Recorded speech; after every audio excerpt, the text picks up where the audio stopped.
क्या आप Netflix use करते हैं? इस सवाल के जवाब में ज्यादातर लोग कहेंगे हाँ। अब नेटफ्लिक्स फ्री में तो चलता नहीं, उसके लिए देना पड़ता है पैसा। वैसे ऐसे कई लोग होंगे जो दोस्त से फ्री में लॉगिन मांगकर भी मजे ले रहे होंगे, लेकिन भैया उस दोस्त को तो पे करना पड़ता है ना। लेकिन जरा सोचिए, नेटफ्लिक्स आपको सर्विस देता है और आप उस सर्विस के लिए पे करते हैं, जिससे नेटफ्लिक्स की कमाई होती है। पर इस कमाई पर नेटफ्लिक्स भारत सरकार को टैक्स पे नहीं करता।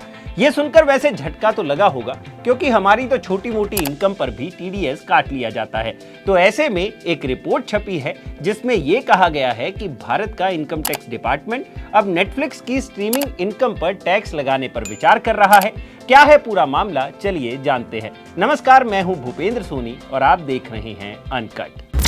द इकोनॉमिक टाइम्स में एक खबर छपी है जिसमें यह दावा किया गया है कि भारत सरकार नेटफ्लिक्स की भारत में स्ट्रीमिंग सर्विसेज से होने वाली कमाई पर टैक्स लगाने पर विचार कर रही है। और अगर सरकार ऐसा करती है तो ये देश में पहली बार होगा जब किसी विदेशी डिजिटल कंपनी को भारत में इलेक्ट्रॉनिक कॉमर्स सर्विसेज देने के लिए टैक्स के दायरे में लाया जाएगा। लेकिन सवाल ये उठता है कि भारत सरकार ऐसा क्यों करना चाहती है और क्या भारत सरकार के पास नेटफ्लिक्स की कमाई पर टैक्स लगाने का हक है या नहीं।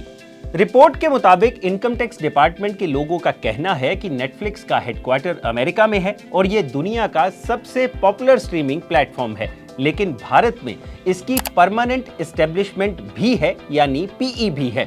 अब सवाल यह है कि यह परमानेंट एस्टेब्लिशमेंट आखिर होती क्या है। पीई का मतलब होता है कि एक फॉरेन कंपनी जो विदेश से ही अपना काम चला रही है, उसके पास अगर भारत में भी एक फिक्स्ड प्लेस ऑफ बिजनेस है जहां से वो अपना बिजनेस पूरी तरह से या फिर पार्शियली रन कर रही है, तो ऐसे केस में उसे परमानेंट एस्टेब्लिशमेंट माना जाता है, जिससे भारत में उस कंपनी को अपनी कमाई पर टैक्स देना पड़ता है। हालांकि ज्यादातर विदेशी कंपनियां टैक्स बचाने के लिए नो परमानेंट एस्टेब्लिशमेंट सर्टिफिकेट का सहारा लेती हैं, जिससे उनको भारत में अपनी कमाई पर टैक्स नहीं देना पड़ता। नेटफ्लिक्स की बात की जाए तो रिपोर्ट के मुताबिक इनकम टैक्स डिपार्टमेंट के सोर्सेज के मुताबिक नेटफ्लिक्स का भारत में कुछ इंफ्रास्ट्रक्चर भी है, जिसके जरिए उसके कुछ एम्प्लॉइज और स्टाफ भारत में उसकी स्ट्रीमिंग सर्विसेज को स्मूथली रन करने में मदद करते हैं। यही कारण है कि नेटफ्लिक्स की कमाई भारत में टैक्स के दायरे में आ जाती है। अब लगे हाथ ये भी जान लीजिए कि नेटफ्लिक्स भारत से आखिर कितना पैसा कमाता है।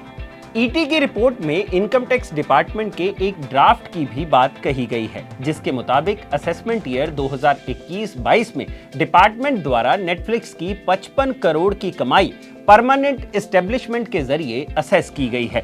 नेटफ्लिक्स ने भारत में 2016 में अपनी स्ट्रीमिंग सर्विसेज शुरू की थी और फिलहाल की बात करें तो भारत में नेटफ्लिक्स के 60 लाख सब्सक्राइबर्स हैं। नेटफ्लिक्स की vice president content Monika Shergill ने एक इंटरव्यू में बताया था कि भारत में लॉन्च होने के बाद नेटफ्लिक्स के टोटल व्यू आवर्स में साल दर साल 30% की ग्रोथ दर्ज की गई है और फाइनेंशियल ईयर 2021-22 में पिछले साल के मुकाबले 25% रेवेन्यू ज्यादा दर्ज की गई है।